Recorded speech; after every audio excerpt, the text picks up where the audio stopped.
8h18, le petit déjeuner politique ce matin, c'est Frédéric Valtou, président de la Fédération hospitalière de France et maire de Fontainebleau. Bonjour Frédéric Valtou. Bonjour. Où en sont les hôpitaux face au Covid? Y a-t-il assez de moyens d'une façon générale, ou est-ce que c'est mal géré ou organisé? Qui faudrait-il recruter?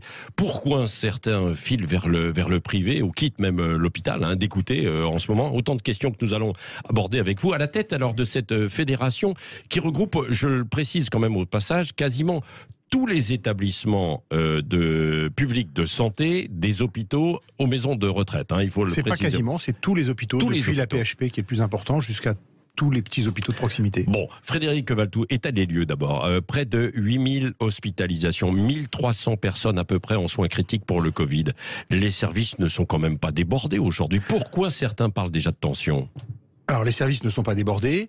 On se rappelle, parce qu'on le vit depuis maintenant presque 2 ans, qu'il y a un décalage entre la remontée des contaminations constatées et puis l'impact sur les lignes hospitalières. Et puis troisièmement, pourquoi il y a des tensions? Parce que on est près de 2 ans après le démarrage de la crise. 83% des patients qui ont eu des formes graves de Covid ont été pris en charge à l'hôpital. C'est sur l'hôpital qu'a pesé principalement la crise et qu'aujourd'hui les hospitaliers, effectivement, sont épuisés, fatigués. Et il faut aussi rappeler toujours que l'hôpital avait abordé la crise il y a 2 ans dans une situation qui était déjà tendue. 30% de postes de médecins vacants il y a 2 ans, ça va pas mieux, c'est même plus tendu, on le voit et on le dit, on n'a pas de chiffres globaux, mais on sait que on manque beaucoup de soignants, ce qui oblige dans certains établissements à fermer des lits. Donc on a une tension très forte sur les effectifs, sur les soignants, avec effectivement cette fatigue qui rend le quotidien difficile, qui a fait que peut-être certains ont quitté l'hôpital pour aller exercer ailleurs. C'est vrai, ça, vous avez des chiffres en fait des gens qui quittent? Non, on n'a pas de chiffres globaux. On a un chiffre qui donne une indication.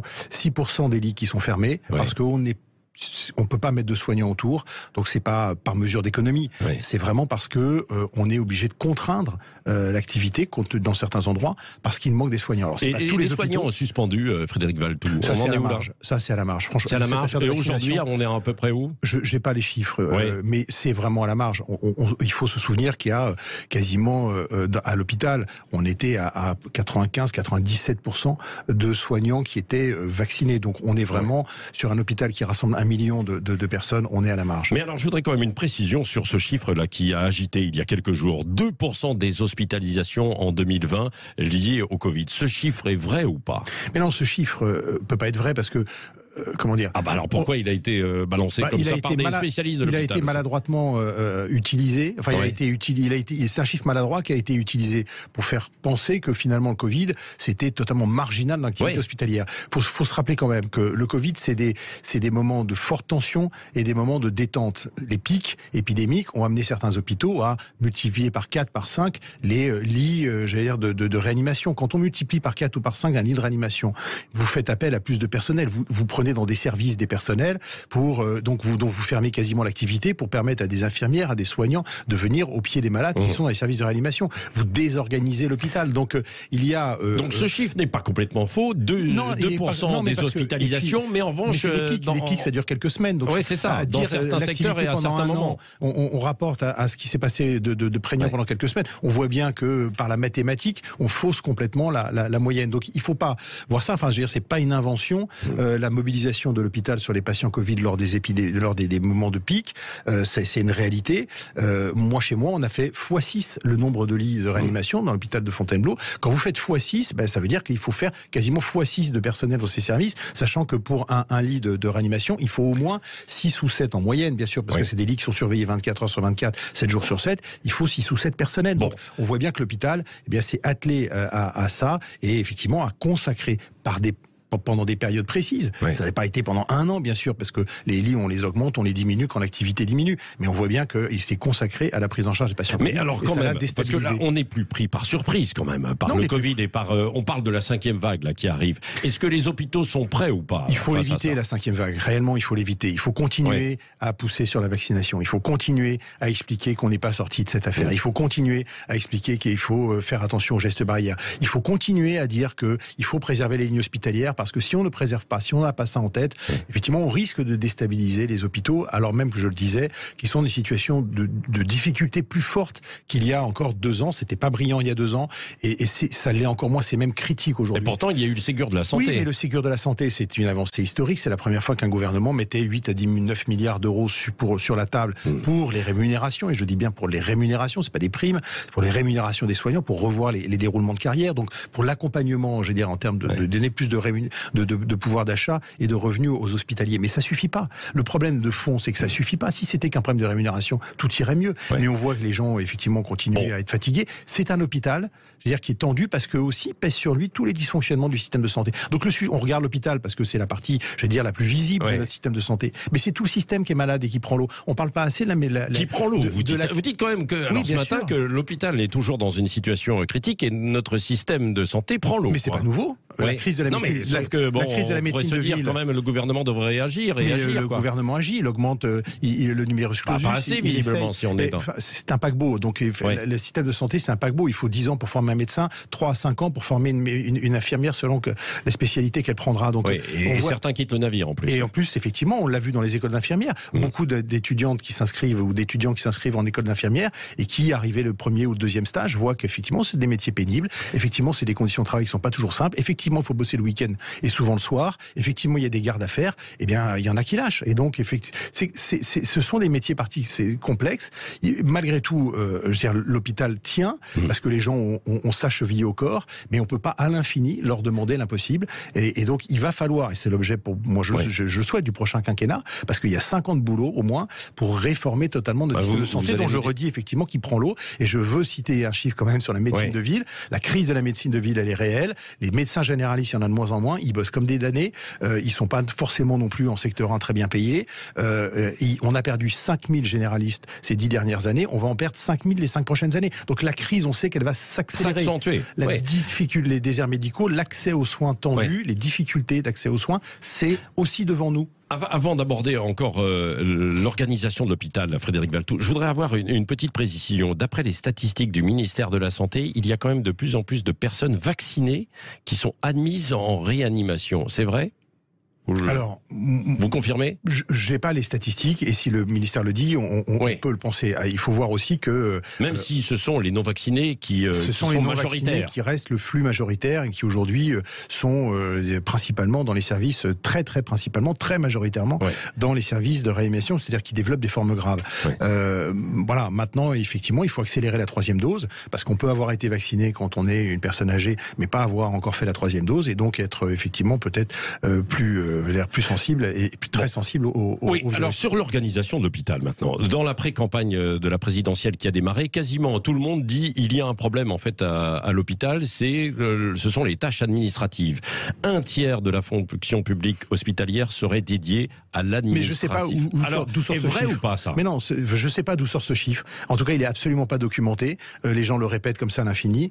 Les chiffres du ministère de la Santé, qui tiennent les statistiques du système de santé, montre qu'il y a 10% en France d'emplois administratifs. Et encore même, on compte même dans les emplois administratifs les secrétaires médicales, qui sont tout sauf des emplois administratifs. Elles sont là pour épauler les médecins, organiser les rendez-vous, faire le suivi des patients, etc. Donc ce chiffre est faux. Il est même de 14%. C'est les statistiques toujours du ministère qui le disent, y compris parfois certains directeurs d'hôpitaux, d'ailleurs.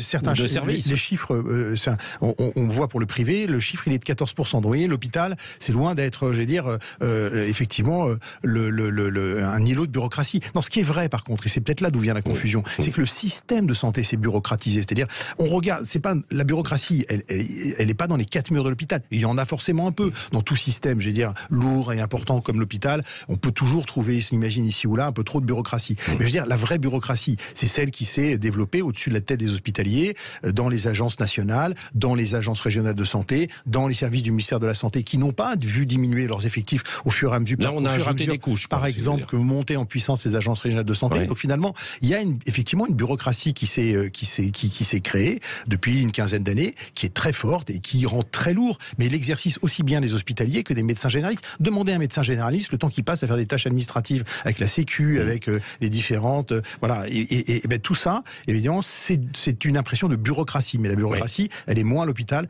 qu'autour de l'hôpital. Alors, Frédéric Valletoux, vous qui connaissez bien ce secteur, combien de personnes il faudrait recruter pour qu'il y ait moins de tension à l'hôpital et quel personnel ?